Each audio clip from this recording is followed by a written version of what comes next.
Hello friends, எல்லாருமே நல்லா இருக்கீங்களா? இன்றைக்கி நம்ம என்ன பார்க்க போகிறோம்னா, நம்ம பாரம்பரியமான பலகாரம், தீபாவளி பலகாரம் அதிரசம் தான் பார்க்க போகிறோங்க. அதுக்கு ஒரு 4 கப்பு பச்சரிசி எடுத்து நல்லா கழுவிட்டு பாருங்கள். அரிசி வந்து ஒரு 2-3 மணி நேரம் ஊற வச்சுட்டு நல்லா கழுவி தண்ணியை வடி வச்சுட்டு நல்லா துணியில் உணர்த்திருக்கோம். அதாவது அரிசியில் ஈரம் இருக்கணும், ஆனால் கையில் இருந்தால் ஒட்டக்கூடாது. மிஷினில் இல்லாட்டி மிக்சியில் நம்ம நைஸாக அரைச்சி எடுத்துக்கலாம். 4 கப்பு அரிசிக்கு 3 கப்பு வெல்லமும் 1 கப்பு தண்ணியை எடுத்து நல்லா கரைச்சி எடுத்துக்கிட்டு ஒரு குக்கரில் ஊற்றி நல்லா வடிகட்டிக்கலாம். அப்புறம் மீடியம் ஃப்ளேமில் வச்சு நல்லா 4 விசில் வர அளவுக்கு எடுத்து இறக்கிக்கலாம். பாருங்க, குக்கர் ஆறினோடனே நம்ம எடுத்தோம்னா நம்ம பார்க்காமலே பார்த்தீங்கன்னா கரெக்டான பாகுபதம் வந்திருக்கும். இது தண்ணியில் எடுத்து ஊற்றினீங்கன்னா உருட்டி கையில் எடுத்தீங்கன்னா உருட்டுற பதம் இருக்கணும். அதுதான் உங்களுக்கு கரெக்டான பதம். இப்போ நம்ம இதில் வந்து அரைச்சி வச்ச மாவு வந்து கொஞ்சமாக ஏலக்காய் தூள், கொஞ்சமாக உப்பு சேர்த்து கொஞ்சமாக அரிசி மாவை போட்டு கட்டை இல்லாமல் நல்லா மிக்ஸ் பண்ணி எடுத்துக்கலாம். இதோட டீட்டெயில் வீடியோ சேனலில் போஸ்ட் பண்ணியிருக்கேன். அதோட லிங்க் உங்களுக்கு சேனல் கீழே கொடுத்துருக்கேன், செக் பண்ணிக்கோங்க. நம்ம மாவு கரெக்டாக எடுத்த போதும் கரெக்டாக இருக்குன்னு பார்த்தீங்கன்னா நம்ம எடுத்து கரண்டியில் விட்டோம்னா நல்லா அப்படியே மடிப்பணிப்பாக விழுகணும்.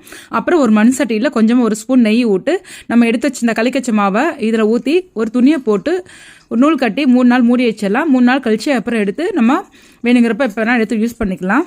இந்த மண் சட்டியில் ஊற்றி வைக்கிறதுனால பார்த்தீங்கன்னா மாவு கொஞ்சம் எக்ஸஸாக தண்ணி இருந்தால் கூட உங்களுக்கு அரிசி பதத்தில் தண்ணி இருந்தால் கூட எங்களுக்கு கரெக்டாக வந்துடும். அதை நீங்கள் அப்புறம் ஒரு பாக்ஸில் எடுத்து வச்சு நீங்கள் ஸ்டோர் பண்ணி வச்சு எப்போ வேணாலும் சுட்டுக்கலாம். பாருங்கள், மாவு எடுத்து இந்த இடத்துல இப்படி கையில் அமுத்துனா இந்த மாதிரி நம்மளுக்கு என்ன ஷேப் பண்ணிக்கிறோமோ அந்த மாதிரி மடிக்கணும்.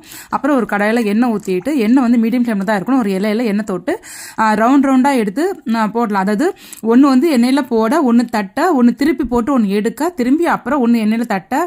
இப்போ இருந்தால் உங்களுக்கு என்ன கரெக்டாக இருக்கும். இது வந்து மீடியம் ஃப்ளேமில் தான் இருக்கணும். ஸ்பீட் வைக்கவே கூடாது. நடுவில் ஓட்ட போட்டிங்கன்னா உங்களுக்கு உள்ளே நடுவில் வந்து வெளியிலையும் வந்து சூப்பராக உங்களுக்கு நல்லாயிருக்கும். பாருங்கள், அவ்வளோதான். ஒன்று தட்டி வச்சிருக்க, ஒன்று எண்ணெயில் போட, இப்படி தான் பண்ணணும். ரொம்ப சூப்பராக அதிரசம் வந்து ரொம்ப அழகாக வந்துடும். உங்களுக்கு இது மாதிரி பண்ணுறப்ப பார்த்தீங்கன்னா அதிரசம் பிரிஞ்சு வராது. அதிரசம் உதிர்ந்தும் போகாது. நீங்கள் இந்த முறையில் ட்ரை பண்ணி பாருங்கள். ரொம்ப சூப்பராக அதிரசம் வரும். பாருங்கள், ஒன்று திருப்பி போட்டுட்டு ஒன்று அதிரசம் எடுத்து வச்சுட்டு திரும்பி நம்ம அடுத்த அதிரசம் போடணும். அதிரசம் செவக்கிற வரைக்கும் விடக்கூடாது. உங்களுக்கு மேல் எலும்பி வந்தோடனே பெரட்டி போட்டுட்டு அடுத்த அதிரசம் போட்டுடணும்.